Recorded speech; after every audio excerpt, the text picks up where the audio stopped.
I, 22, female, just graduated from college with an English degree. I have been thinking of moving out for a long time but couldn't because of my financial condition.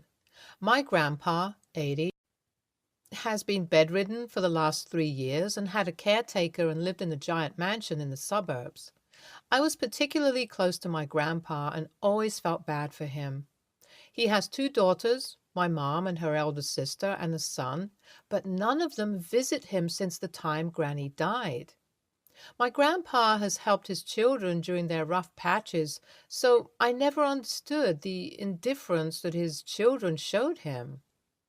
Out of his grandchildren, I was the only one who visited him at least once every week. Even my sister thought that he was a senile old man. Like every other week, I set out to my grandpa's house and was greeted by his housekeeper, Martha, on my arrival.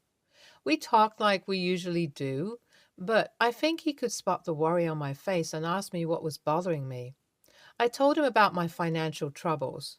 He offered me money, but I refused. I didn't like the idea of taking a loan from him. "I want to earn it, Poppy," I said. My grandpa told me that is exactly what he meant and continued that his housekeeper Martha was going on leave for 6 months, and he isn't exactly comfortable with the idea of anybody else doing that job, so if I was willing, I could do it, and he would pay me what he's paying Martha. I immediately took that up because it would help me out quite a bit, and I liked his house and could stay there till I moved out.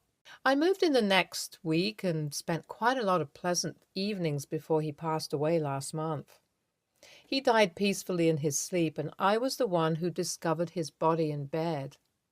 There was a quiet funeral. I wept throughout the ceremony, and finally he was buried. Mr. Benson was not only my grandpa's lawyer, but also his friend.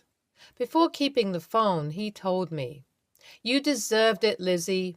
You loved your Poppy, and your Poppy loved you too." I teared up and thanked him. As I had finished packing my bag, I heard a knock on the door. It was the police. They had a warrant for arresting me for forgery. I was taken to the police station, and I was beyond surprised. My aunt and uncle had complained to me. As I sat there, my parents and my sister were the first to turn up, and they were being overtly nice to me and promised to get my bail. But my sister was the first to spill the beans. They expected me to share my inheritance with my mom and my sister. I blatantly refused. I was not going to let a bunch of greedy people who cared nothing for Grandpa enjoy his wealth. They called me selfish and played the family card, but I was stubborn. They left and told me that it served me right.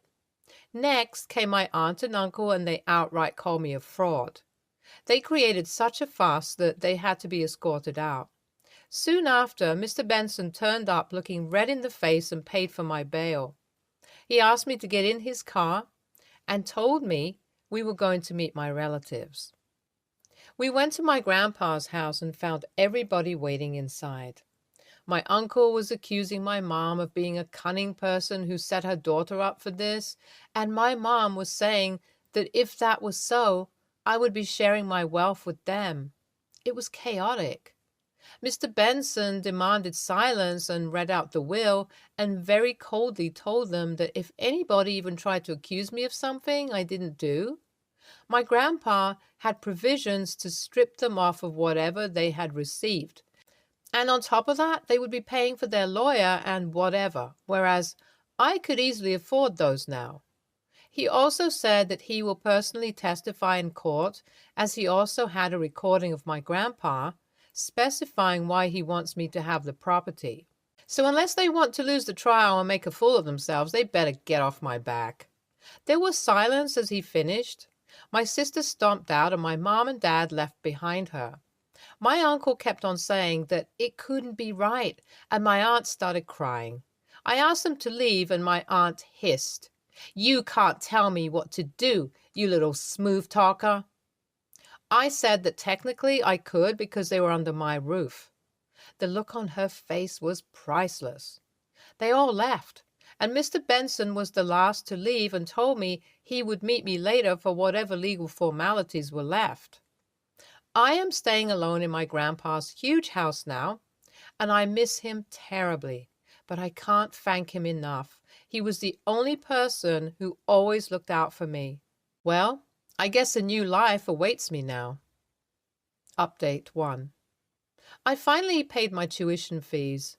I'm currently working from home because I don't like sitting idle, but I have applied to universities in the UK and also applied for a passport. I have enough resources to move out of the country, but before leaving, I plan on selling the house.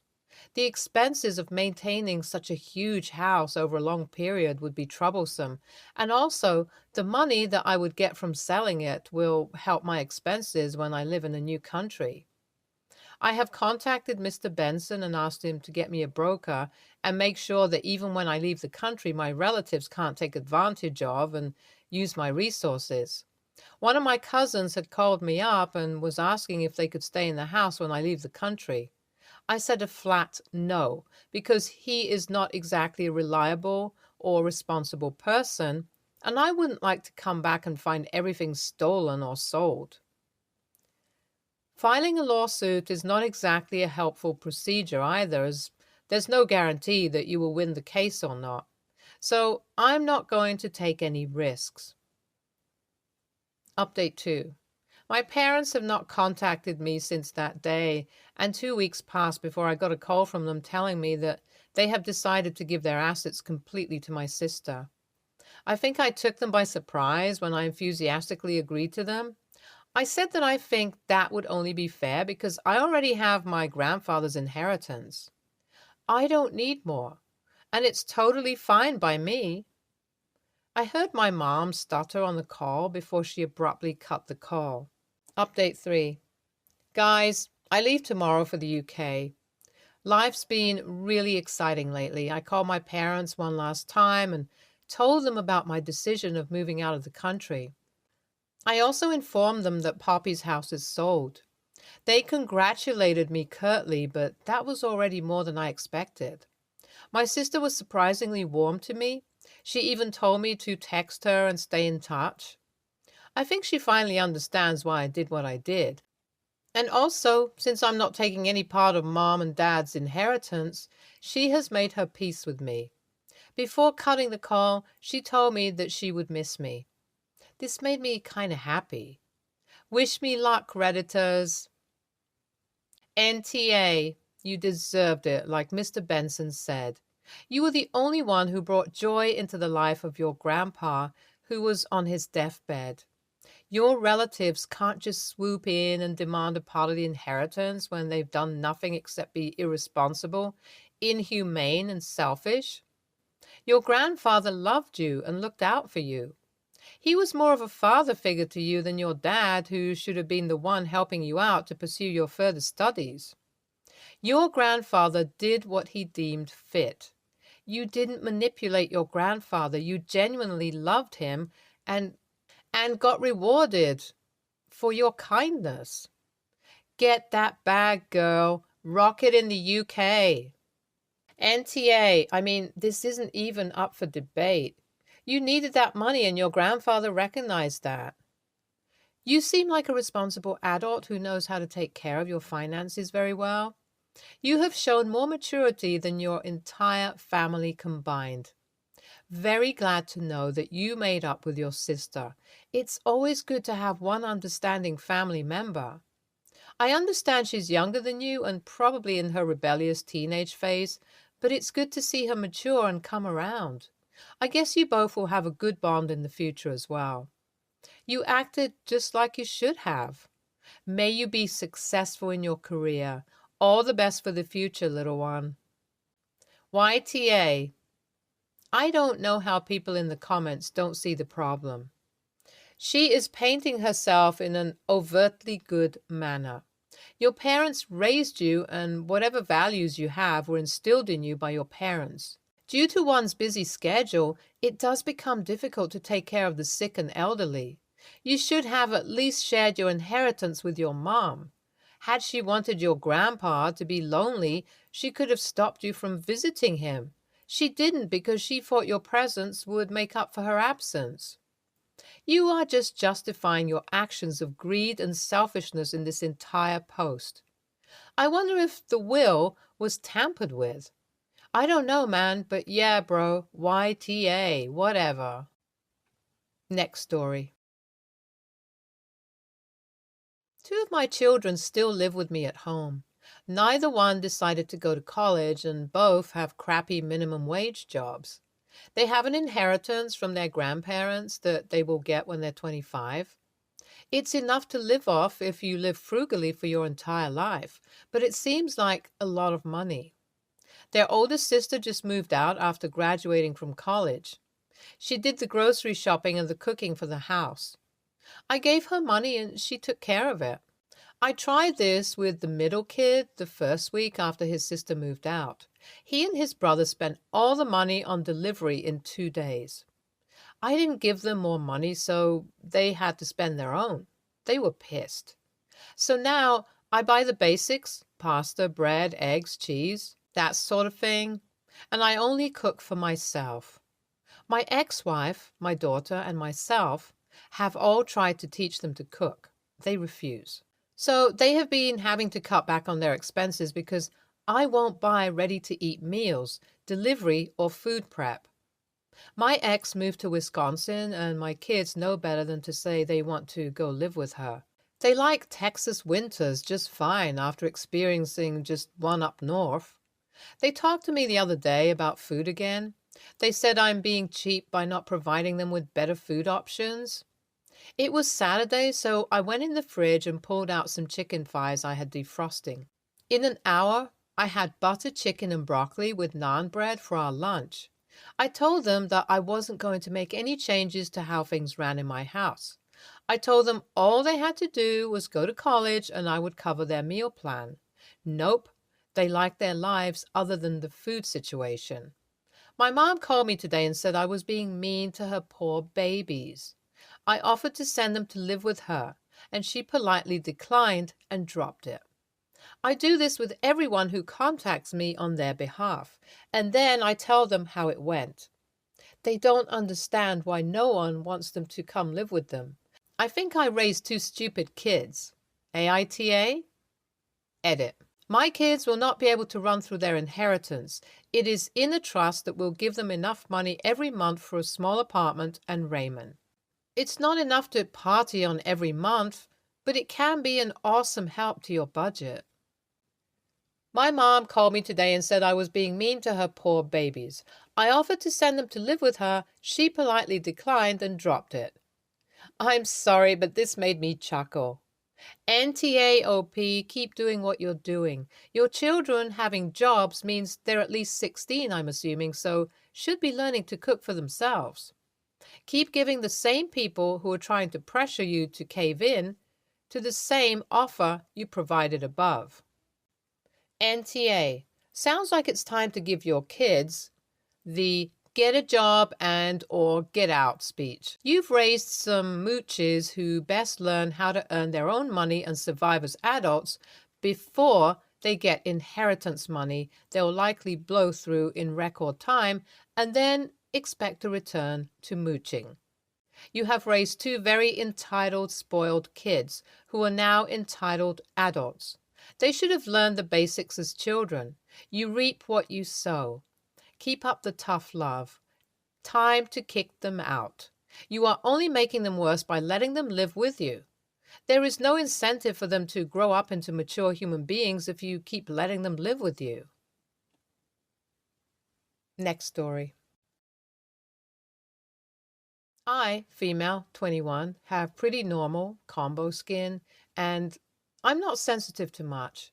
I also don't suffer from acne, unless it's hormonal, and like to switch up my skincare products from time to time.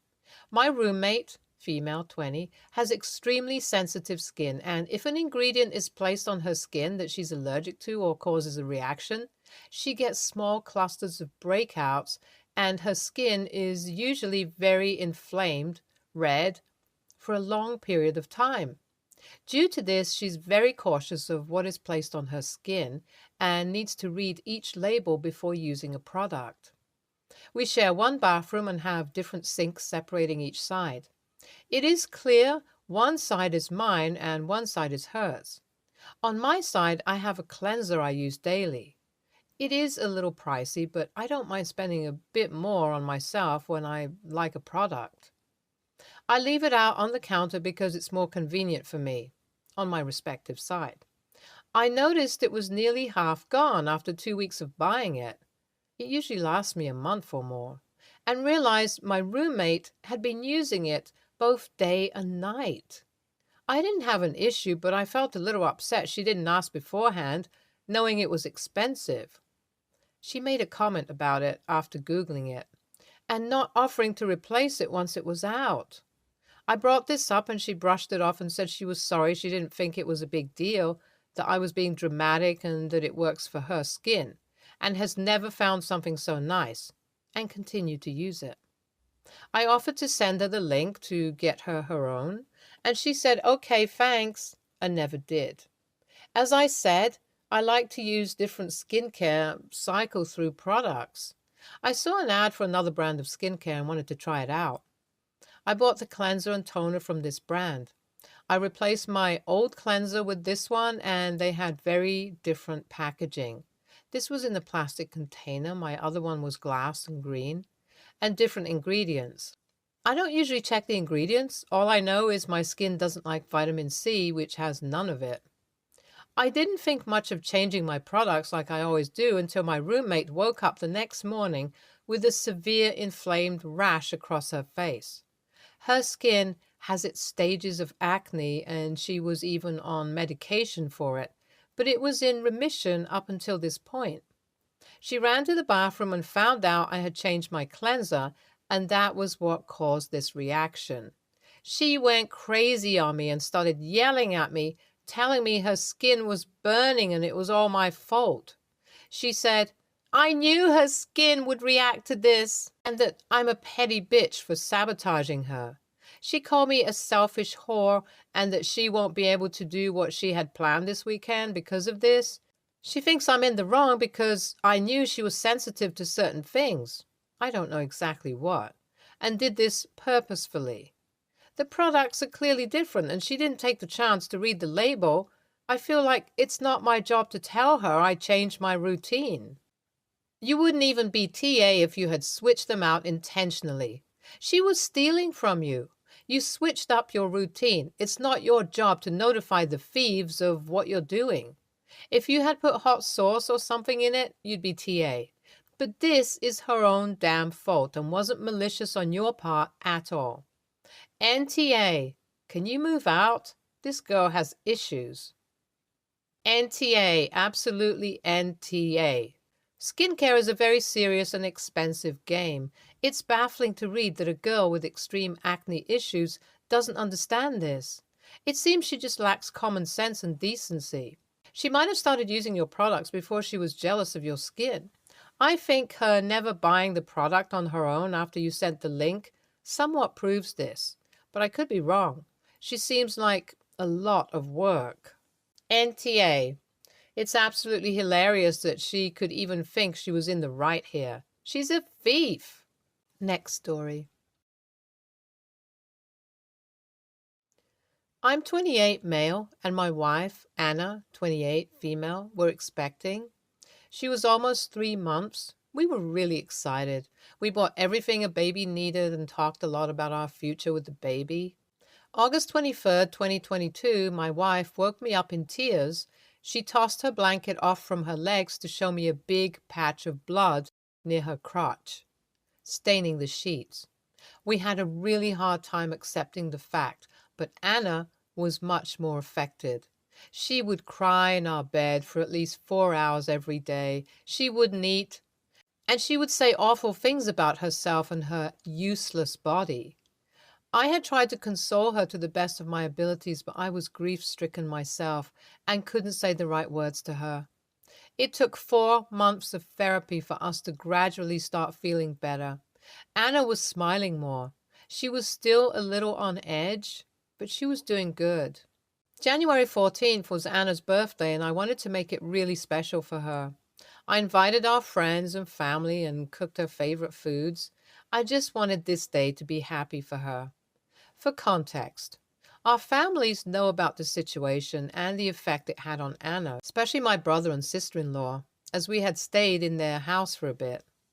While everyone was eating the food, my brother and sister-in-law got up and told everyone that sister-in-law was pregnant.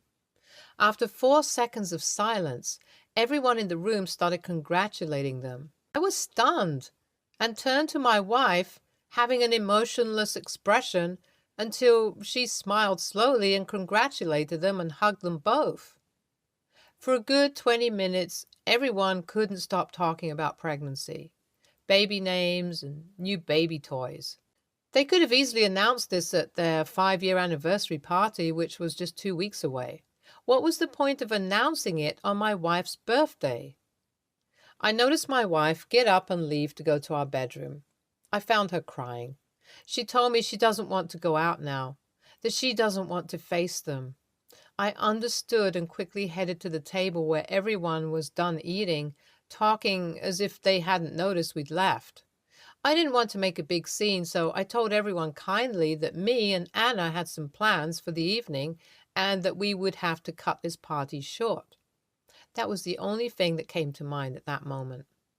Sister-in-law came walking towards me and starts yelling at me, saying I'm doing this because of her announcement.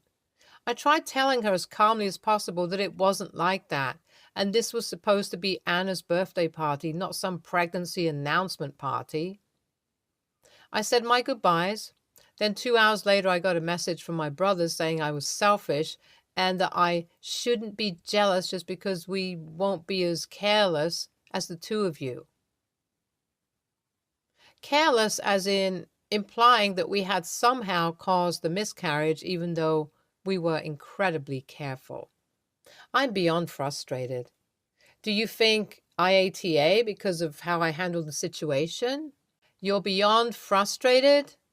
That's it. I'd be enraged.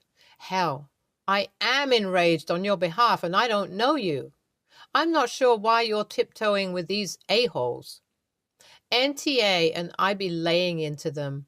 On what planet was that appropriate? Even if you guys hadn't lost a pregnancy, it's rude to make someone else's party about you. Just like you don't announce an engagement at someone's wedding. And his later remark about being careful? What the actual frick? If one of my brothers pulled a stunt like that, they'd get an earful from me, whether it was my party or not. The way sister-in-law got in your face, screaming, and that comment your brother made at the end makes me think they announced the pregnancy at Anna's party on purpose, wanting to upset her. I have some ideas why they would do that, but none of it matters. Nothing can excuse this kind of behavior, especially if they had their own party 2 weeks later. Keep taking good care of Anna and go NC. And obviously, NTA. Stay tuned for more stories from our girl relationships.